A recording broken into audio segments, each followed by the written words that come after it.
Hello दोस्तों, मैं मेघा चावला आपका मेक करियर एकेडमी में स्वागत करती हूँ।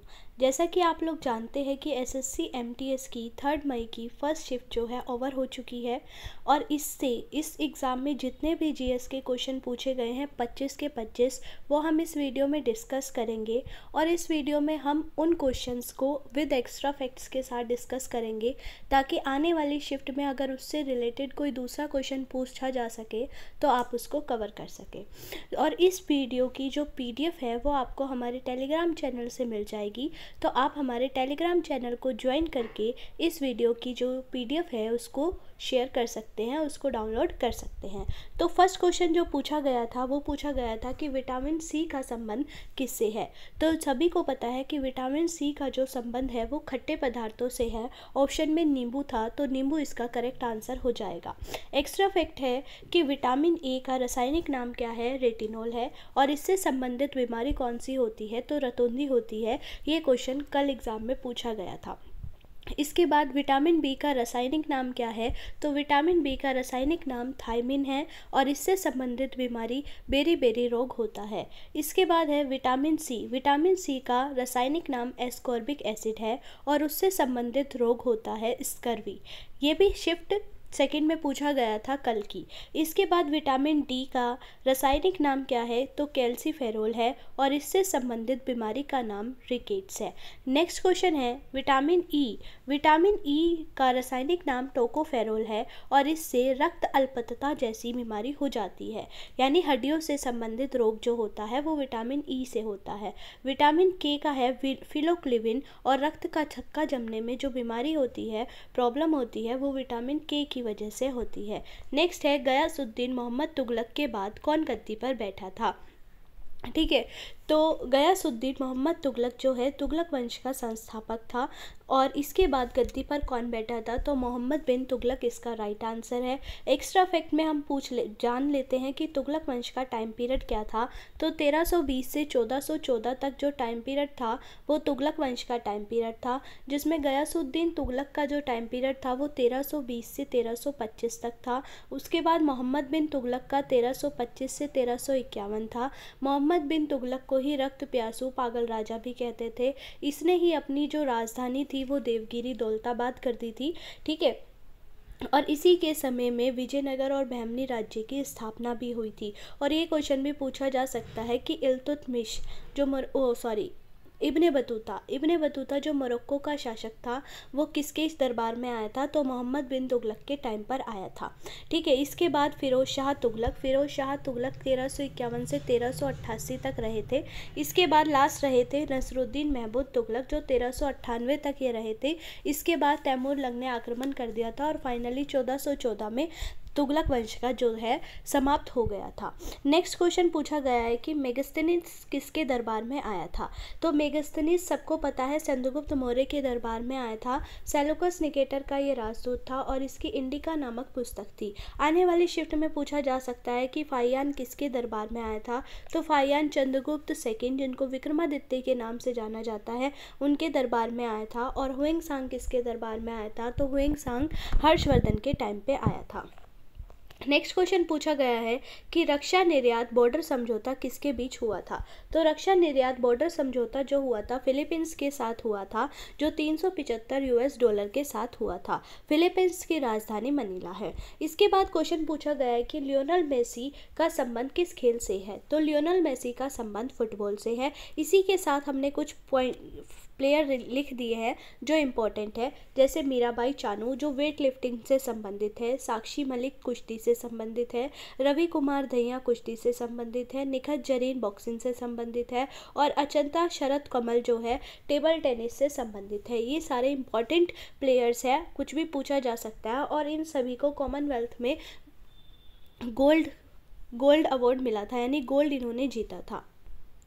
इसके बाद क्वेश्चन पूछा गया है कि पहला उच्च न्यायालय कौन सा बना था, तो सभी को पता है कि पहला उच्च न्यायालय कलकत्ता बना था। ठीक है, कलकत्ता, मद्रास, बॉम्बे तीनों के तीनों जो उच्च न्यायालय 1862 में बने थे, लेकिन सबसे पहले 2 जुलाई 1862 को कलकत्ता बना था, 5 अगस्त 1862 को मद्रास बना था और 14 मई 1862 को मुंबई बना था। नेक्स्ट क्वेश्चन पूछा गया है, कॉमनवेल्थ से ही पूछ लिया गया है, तो ऊपर के जितने भी प्लेयर्स हैं वो भी याद रखिएगा। 2022 में कॉमनवेल्थ गेम्स जो हुए थे उसमें बजरंग पुनिया ने गोल्ड जीता था, वह कौन से गेम से संबंधित थे, ये क्वेश्चन पूछा गया है। तो बजरंग पूनिया किससे संबंधित है, रेसलिंग कुश्ती से संबंधित है। 2022 में जो कॉमनवेल्थ गेम हुए थे वो कहाँ हुए थे, तो इंग्लैंड के बर्मिंघम में हुए थे। लक्ष्य सेन ने भी गोल्ड जीता था जो बैडमिंटन से संबंधित है। अमित पंघाल ने भी गोल्ड जीता था जो बॉक्सिंग से संबंधित है। इसके अलावा जो ऊपर नाम लिखे थे, निखत जरीन, साक्षी मलिक, मीनाबाई चानू, ठीक है, पीवी सिंधु, इन सब ने भी गोल्ड ही जीता था। ठीक है, 2026 कॉमनवेल्थ कहाँ होंगे, तो 2026 में कॉमनवेल्थ ऑस्ट्रेलिया के विक्टोरिया शहर में होंगे। इसके बाद एक योजना पूछ ली गई है, पुदुमाई पेन योजना किस राज्य से संबंधित है, तो पुदुपाईमेन योजना जो है तमिलनाडु से संबंधित है। आने वाली शिफ्ट में ये भी पूछा जा सकता है, लाडली बहना योजना जो अभी हाल ही में लॉन्च हुई है मध्य प्रदेश से संबंधित है। दयालु योजना किस स्टेट से है, तो दयालु योजना हरियाणा से संबंधित है। नेक्स्ट क्वेश्चन पूछा गया है कि काई और लाइकेन वन कहाँ पाए जाते हैं, तो काई और लाइकेन वन यूके उत्तराखंड में पाए जाते हैं। और कौन सी वनस्पति पूछ ले जाए, तो टुंड्रा वनस्पति में ये पाए जाते हैं। इसके बाद एक क्वेश्चन पूछा है कि रोजगार ग्रामीण कार्यक्रम जो हमारा 1989 में स्टार्ट हुआ था, इसको किसके साथ मर्ज कर दिया गया है, तो शहरी ग्रामीण रोजगार योजना के साथ इसको मर्ज कर दिया गया है। नेक्स्ट क्वेश्चन पूछा है कि बैटरी का ऊर्जा रूपांतरण किस में होता है, तो बैटरी रासायनिक ऊर्जा को विद्युत ऊर्जा में ट्रांसफर करती है। अगर विद्युत मोटर का पूछ लिया जाए तो विद्युत मोटर विद्युत ऊर्जा को यांत्रिक ऊर्जा में करता है। इसी के साथ अगर डायनो में पूछ लिया जाए तो डायनोमो या फिर जनरेटर पूछ लिया जाए तो यांत्रिक ऊर्जा को विद्युत ऊर्जा में रूपांतरित करता है। नेक्स्ट क्वेश्चन पूछा गया है कि दक्कन के पठार से निकलने वाली नदियां कौन कौन सी है। ऑप्शन में पूछा था कि इनमें से कौन सी नदी नहीं है, तो गोदावरी, कृष्णा, कावेरी जो है दक्कन के पठार से निकलने वाली नदियां हैं। ठीक है, भारत का सबसे विशालतम पठार जो है दक्कन का पठार ही है। इसी के साथ हम बात कर लेते हैं पूर्वी प्रवाह की नदियां कौन सी है, तो पूर्वी प्रवाह की नदियां होती है कृष्णा की गोद महान से आप याद कर सकते हैं, कृष्णा, कावेरी, गोदावरी, महानदी। ठीक है, ये हमारी पूर्वी प्रवाह की नदियाँ हैं जो बंगाल की खाड़ी में गिरती है। और पश्चिमी प्रवाह की नदियाँ आप नमस्ते शालू से याद कर सकते हैं, यानी नर्मदा, माही, साबरमती, ताप्ती, लूनी जो हमारी अरब सागर में आकर गिरती है। तो ये जो है ये नदियाँ भी आप याद रखिएगा। इसके बाद पूछा है 2011 की जनगणना के अनुसार सबसे कम सेक्स रेशो वाला केंद्र शासित प्रदेश कौन सा है, तो सबसे कम सेक्स रेशो वाला केंद्र शासित प्रदेश दमनवा द्वीप है। और सबसे अधिक वाला पूछ लिया जाए तो पुदुचेरी है। कल की शिफ्ट में पूछा गया था कि 2011 की जनगणना के अनुसार सबसे अधिक सेक्स रेशो वाला कौन सा है, तो वो राज्य पूछा गया था जो कि हमारा आंसर था केरला। इसके बाद पूछा गया है रामप्पा मंदिर कौन से भगवान को समर्पित है, तो रामप्पा मंदिर कहाँ पर है, पहले तो तेलंगाना हैदराबाद में है ये और भगवान शिव को समर्पित मंदिर है। 2019 में यूनेस्को की विश्व धरोहर में इसको शामिल कर लिया गया था। इसके बाद एक बुक पूछी गई है ड्रीम ऑफ माई फादर किसकी बुक है, dream for my father Barack Obama की बुक है। इसी के साथ अगर पूछ लिया जाए the test of my life किसकी बुक है, तो युवराज सिंह की बुक है। इसी के साथ कल क्वेश्चन पूछा गया था the race of my life किसकी है, तो मिल्खा सिंह की बुक है। इसके बाद क्वेश्चन पूछा गया है कि सिख सुधार आंदोलन किससे संबंधित था, तो निरंकारियों से संबंधित था। अगर किसी आने वाली शिफ्ट में पूछ लिया जाए कि सिख सुधार आंदोलन का संस्थापक कौन था, तो बाबा दयाल दास इसके संस्थापक थे। एक क्वेश्चन पूछा गया 1855-56 में कौन सा विद्रोह हुआ था, तो संथाल विद्रोह हुआ था। अगर आने वाली शिफ्ट में पूछ लिया जाए कि संथाल विद्रोह कौन से राज्य से संबंधित है, तो ये झारखंड से संबंधित है। नेक्स्ट पूछा गया है कि बैसाखी जो सिखों का त्यौहार है, मतलब फसल कटाई का त्यौहार है, ये कौन से महीने में बनाया जाता है, तो अप्रैल के महीने में 13 अप्रैल को बैसाखी बनाया जाता है। अगर हिंदी में पूछ लिया जाए तो चैत्र महीने में ये बनाया जाता है। इसके अलावा एक क्वेश्चन पॉलिटी के आर्टिकल से पूछ ही रहा है, ठीक है, तो ये आर्टिकल्स आप ज़रूर करके जाएं। मैंने भी इस पे वीडियो बना रखी है इंपॉर्टेंट आर्टिकल्स, उससे बाहर कभी क्वेश्चंस नहीं जाता तो आप उसको देख सकते हैं। सार्वजनिक क्षेत्र में रोजगार के अवसर आर्टिकल 16 है। आर्टिकल 17 कल पूछा गया था अस्पष्टता का अंत। आने वाली शिफ्ट में आर्टिकल 18 भी पूछा जा सकता है, तो आर्टिकल 18 है उपाधियों का अंत। ठीक है, अगर शिक्षा का अधिकार पूछ लिया जाए तो आर्टिकल 21A में है, ठीक है। अल्पसंख्यकों के हितों का संरक्षण पूछ लिया जाए तो आर्टिकल 29 में है, ठीक है। इसके बाद संवैधानिक उपचार पूछ लिया जाए तो आर्टिकल 32 में है। विधि के समक्ष समता पूछ लिया जाए तो आर्टिकल 14 में है।